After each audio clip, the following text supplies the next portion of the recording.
In this training, we're going to talk about focusing on what is within your control as an athlete. The more you focus on what's within your control, the more success you're going to have moving forward. Now, getting started, let's first talk about what actually is in your control, because that is a huge question. As an athlete, what do you actually have control over? Truth be told, it's probably a lot less than you actually think. Number one is your attitude. No matter what you're doing, right? This pertains to athletes and really everyone. You always have control over your attitude.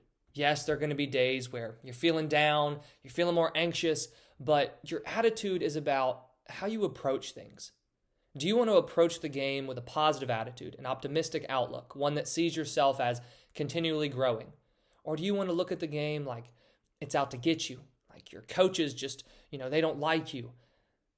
How are you wanting to approach the game? That is about your attitude. Do you want to approach it with a growth mindset to where when you make mistakes and you have bad games, your attitude moving forward is, I'm going to learn from those. What can I actually improve upon from that game? Why did I make those mistakes? Or are you going to have a negative attitude that says, oh God, I suck. I'm never going to win. I'm just never going to learn that. I don't even know why I'm playing, right? First and foremost, your attitude is always within your control. Next, we have preparation. Preparation is another thing that is always within your control. Now, this one's a little tricky because there are aspects of preparation that aren't within your control, such as if you're playing an outdoor sport like baseball or softball, for example, and it has rained all week. Well, you couldn't necessarily prepare as much as you wanted to on the field because going into the next game, you had it raining all week. However, what you can do is make sure you are as prepared as you can be so you understand the circumstances, right? So going off that example, if you knew that it was raining all day and it rained all week, is there an indoor hitting facility you could go to? Could you go into a building somewhere and practice your throwing? Could you make sure that you're as prepared as you can be mentally? Maybe it's a great opportunity to rest, right? It's about recognizing what resources do I have, how much time do I have to prepare, and saying, okay, am I doing as much as I can to make sure that I am ready to perform at the top level that I can perform come game time? So the second area that's always within your control is preparation. Now, number 3 are your responsibilities. This really plays into game time. You are only in control of your responsibilities during a game. If you're a basketball player, for example, and you're not getting the ball past you as much as you'd like, that is incredibly frustrating. But can you directly control that? No. You can complain to your coach. You can go talk to your teammate. But while you're playing, you cannot directly control whether or not your teammate passes you the ball. But what can you control? Well, your responsibilities in that moment are to be sure that you're moving without the ball, right? Getting yourself in a position to where if they do pass you the ball, you're going to be ready to make a shot, make another pass, drive to the basket. Another responsibility you have is on the defensive end. If you're not getting past the ball as much as you'd like, when you're playing defense, make sure you are focusing on your responsibilities and playing as hard as you can. Another example is if you're a baseball player and you play second base. You can only control your responsibilities. You cannot control whether the pitcher throws a strike or not. So if he's walked 2 guys in a row, there's no reason for you to get upset. Why? Because what is your responsibility in that moment? Well, if he just walked 2 guys and there's a runner on first and second, your responsibility is probably to keep the runner on at second base, make sure you get back to your position, understand what the bunt coverage is, and etc., right? So no matter what sport you play, no matter what position you play, you always have control over your responsibilities. And even more than that, you always have control over focusing on your responsibilities.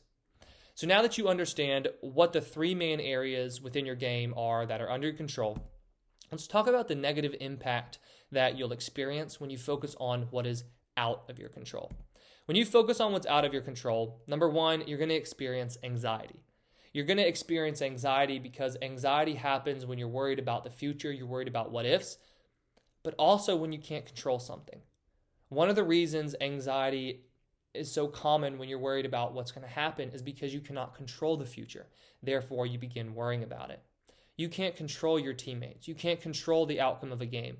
You can't control what the officials are doing. You can't control what your coach is doing.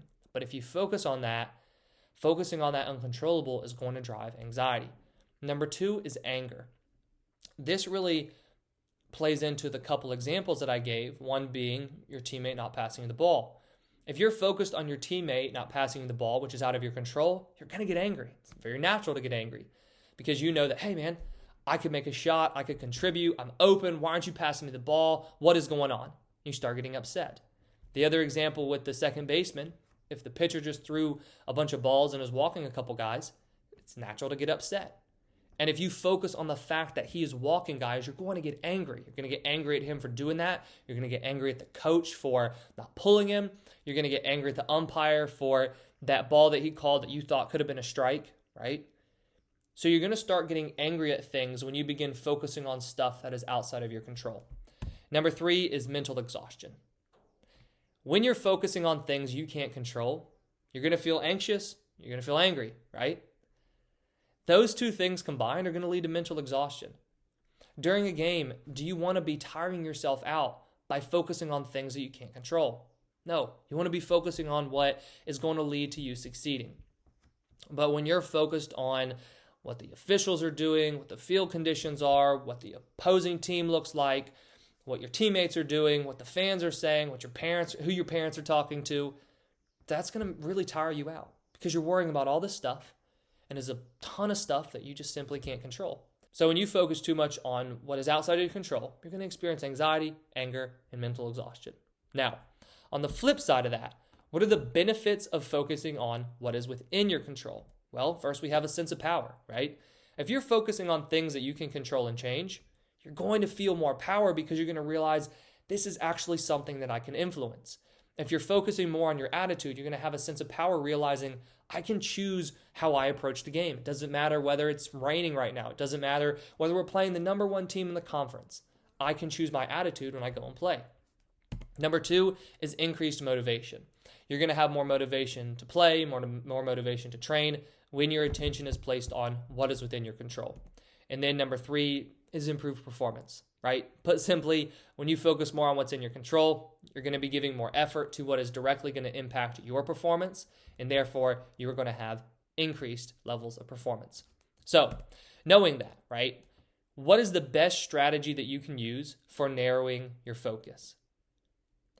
It is not at all easy to focus on what's within your control, mainly because there are so many factors outside of your control that are going to distract you. What you need is a strategy that's going to help you during a game to really focus that attention on what is within your control. So step 1 is going to be to outline your desired mindset. Step 2 is to identify physical factors that are in your control. And step 3 is to let go and refocus. So step number 1 is to outline your desired mindset. The reason you want to outline your desired mindset is because this has to do with your attitude.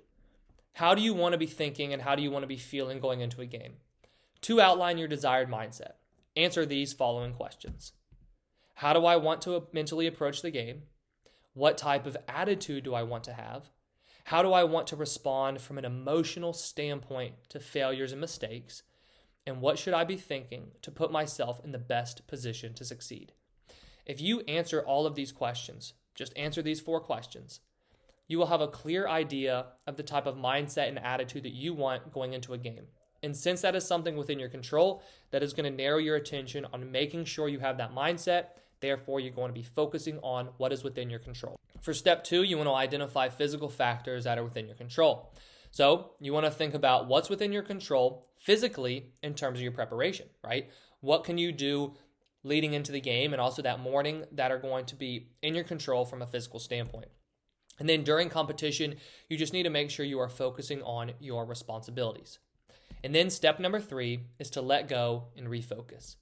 This really comes into play when you begin noticing your attention drifting onto external factors, right? Things that are outside of your control. Because like I said, that's natural.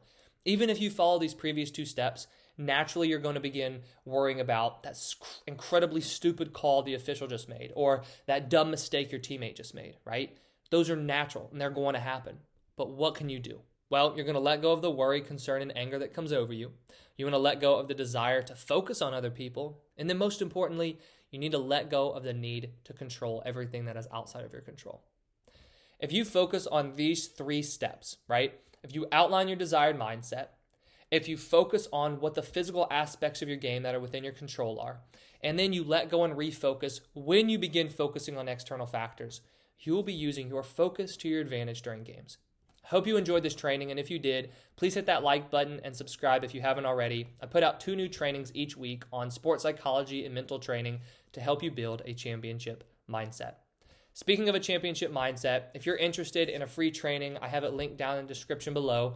It walks you through an exercise that shows you how you can create your own championship mindset, one that you can then consistently repeat on a game-to-game basis to put you in the best position to succeed moving forward. So like I said, that's linked in the description below, so go ahead and check that out if you'd like. Thank you for watching, and I wish you the best of success in all that you do.